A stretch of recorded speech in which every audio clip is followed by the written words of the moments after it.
Welcome back to another powerful episode of Healthy Mind, Healthy Life, the podcast where we explore how mindset, purpose, and emotional well being shape the way we live and the way we thrive. I'm your host Avik, and today we are talking about something that so many people quietly struggle with. It's feeling stuck. Maybe you know the feeling, waking up every day with good intentions, but somehow ending up in the same loop. The same habits, same fears, and same routes. So, before we delve deep into it, I'd quickly love to tell you about our guest.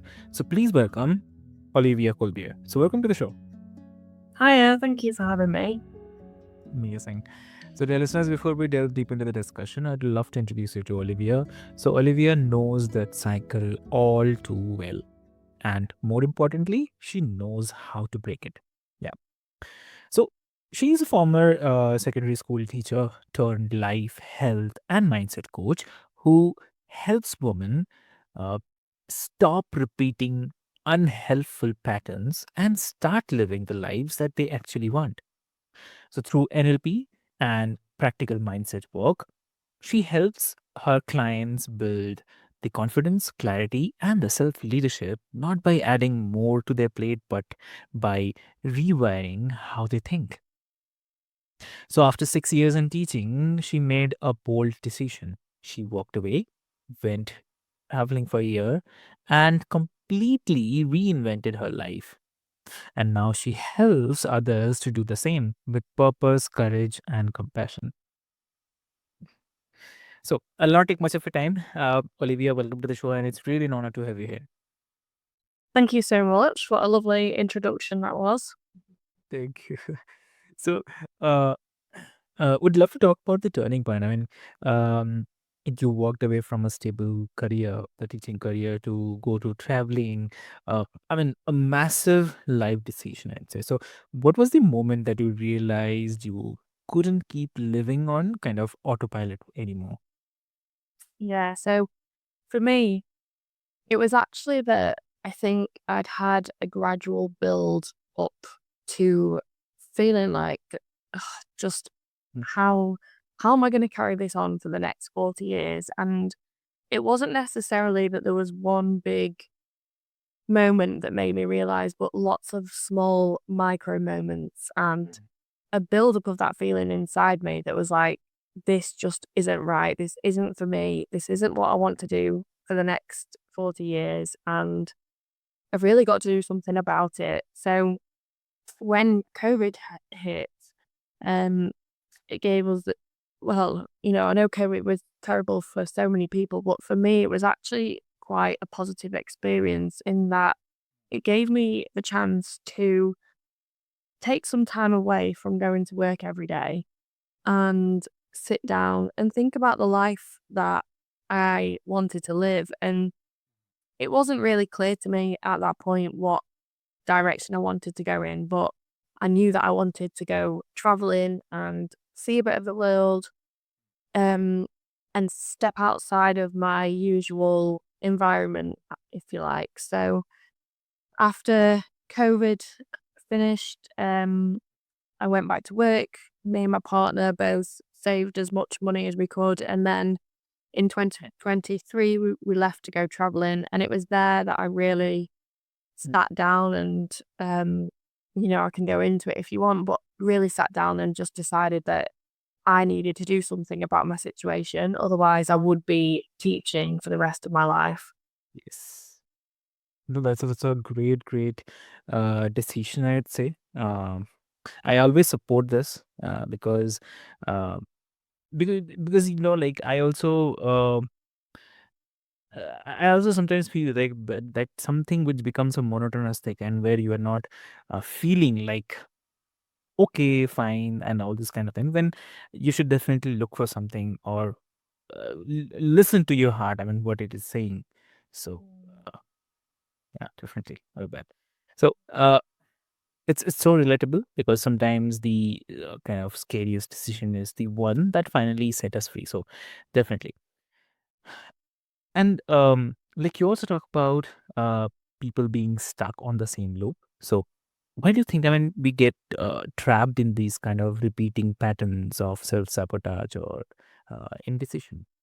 Mm, that's a really good question, and I think it's very, very person specific and situation dependent. But I think we get stuck in these patterns partly because life is very busy and it's hard to break away from those patterns. Um, when you just, putting one foot in front of the other, doing life, being busy, it can be hard to sort of take that step back and realize that you need to do something different in order to have something different. Yeah. For me, it was that I felt very, very stuck in the career that I was in because it was a good career on the outside, and from the outside looking in, everyone would be saying to me, "You've got great holidays, you've got a great pension, you've got a good salary, you're working your way up in the leadership scale," and things looked really good. And I think it creates that feeling of being stuck because when everyone else has this expectation that you're doing really well and things look really good, it makes you feel like you are almost a bit ungrateful for feeling quite unhappy in what you're doing. So that was my experience of feeling stuck. And then there's also a lot of beliefs, a lot of limiting beliefs that we all carry with us from, a very young age, most of us. It often we form these beliefs when we're in our childhood from things that happened. And just those beliefs of like, who am I to do that? Or I'm not good enough to do that. Or that's the cycle I think that keeps a lot of people stuck in self-sabotage. Exactly. I totally agree on this. Yeah. And look, like, if you can also share, like, how can someone start recognizing when they are stuck in a mental loop, but kind of versus just being in a rough patch? Mm. Hmm. So the way that the mind works is that we are subconsciously allowing or attracting things into our life, even if it's something that we don't always want, because of what our subconscious programs are. So the way to spot it is really to actually take some radical responsibility and to look at your life and look at the patterns that play out over and over and over again. And if it's the same patterns, if it's the same loops, if it's the same situations that you end up in, it might be that you end up in relationships that the person is completely wrong for you, or you end up in jobs where you don't feel satisfied, or the same things keep happening. That's often it is a big sign that you are subconsciously allowing these things to happen because of some old programming that you've got going on around in your brain, basically. So a really good way to spot it is just to look at what the patterns are that keep playing out. And it's that phrase of like we allow what we subconsciously attract. And it's not about putting any guilt or shame on yourself, but it is about recognizing, okay, which part have I had to play in this? Where have I actually maybe benefited from this situation?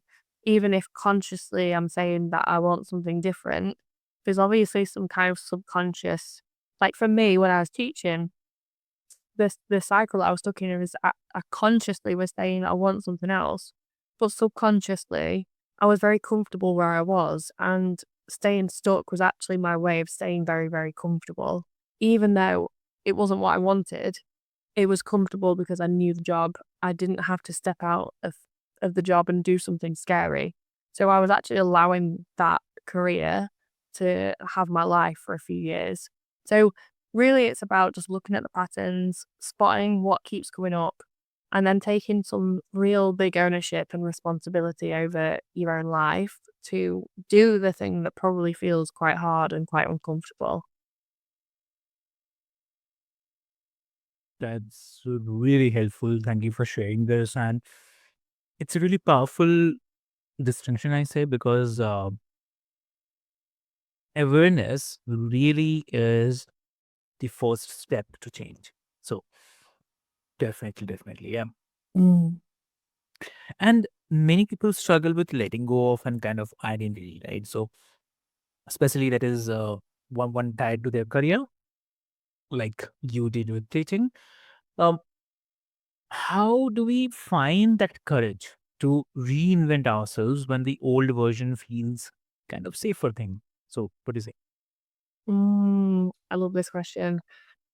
There's something called an identity lag where our our new identity, it takes us a while for us to actually catch up with who that is. So when you are forming a new identity, you really have to almost imagine that you're shedding your old identity, and finding that courage just really comes from knowing that the new identity, the new person that you're stepping into, the new life that you're going to live, once you're through that fear and that discomfort, you will be so much more in alignment with who you truly are and the life that you truly want to live. And it can feel really, really scary. And you do have to almost have a bit of a grieving process for the identity that got you to this point. And there's a really common phrase that's you can't build the new identity in the identity that got you here. You really do have to look at your values, look at the life Mm. that you want to live, and you have to just start taking small steps. I think that's the biggest thing. You have to take small steps that feel quite scary, but if you can almost like hold your own hand through that fear, take those steps, be Yeah, courageous, you will be so rewarded once you have finished and once you get to the other side. I agree. I totally agree. Yeah. And definitely that's a beautiful reminder because courage isn't about the absence of fear, but it's all choosing alignment over comfort. So that's true. Yeah. Definitely, yeah. I always say just hold your hand through the fear, walk with it. It's never going to disappear, but it does get easier to walk with. Hmm. I agree. I agree. So, um, like, I mean, so many of us also say that one day I'll change.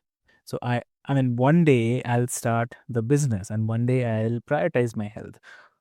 Why do we delay our dreams? I mean, every day we say one day, or maybe tomorrow. Yes, I hear this so much. Yeah. Yeah, I think it's just that easy way out, isn't it? It's the easy way of procrastinating on the thing that feels really hard. And Mm. this is where I'm really passionate about, because one day is not, one day is just, you can make one day happen in 50 years' time, or you can make it happen tomorrow. And at some point, if you're going to make the change, if you're going to do the scary thing, why not make it soon? Why not make it sooner rather than later? But I think by using that one day, it's actually almost a bit of self sabotage, because by delaying that starting process, all you are doing is allowing yourself to stay in that comfort zone for even longer, which means that you are just delaying the result, the gratification that will come eventually. But I'm very passionate that we have one life, depending on what you believe in, um, and why not make it as amazing as we can while we're here? Mm, agree. Totally agree. Yeah. And uh, also, like, if you could leave our listeners with one mindset principles to live by, then what would it be? Ooh, that is a very good question. My biggest thing would be something quite simple, actually, that you always have a choice. Mm, You have a choice over whether you want to learn about your mindset, whether you don't, whether you take the bold, courageous, scary move and move towards something amazing, or you can choose to stay where you are. And I think it's actually really empowering to know that we have the choice. We can make the choice at any time. It's our decision. we are in control of our brains, and Mm. we actually get to take real serious responsibility and ownership over our health, our life, our brains, our mindset. Um, and it is a choice. It's a choice to stay stuck ultimately, or it's a choice to move to something new. And so much of it does come down to learning about yourself, learning about your mindset, learning lots of tools and things that are going to help you. But ultimately, it's a choice when you do that or not. So, yeah, if there's one thing I could say is you always have a choice and you always get to make a choice about your life. Mm. Exactly. Amazing. So, Olivia, I mean, this was such an honest and empowering conversation, and the one that I think so many people need to hear right now. And um, it's for everyone who is listening. I mean, if you are feeling stuck or repeating old cycles, then take this as a reminder that you are not broken. You are just ready for a new mindset, Mm. right? So, Olivia, if someone wants to connect with you, what will be the great medium to connect? Yeah, so I'm mostly on Instagram. You can find me on there. On Instagram, I'm called Live in Flow. It's LIV underscore in underscore flow, FLOW. Um, and yeah, I'm always happy to chat. I'm on Facebook as well, but Instagram's the thing that I use the most. Amazing. Amazing. So, dear listeners, what I'll do is I'll put all the links and the details into the show notes for your easy reference. And with this hope, this is your host, Avik, and this is Healthy Mind, Healthy Life, reminding you that transformation begins the moment you decide your whole story is over. So, until next time, stay aware, stay aligned, and stay kind to yourself. So, thank you so much. Thank you.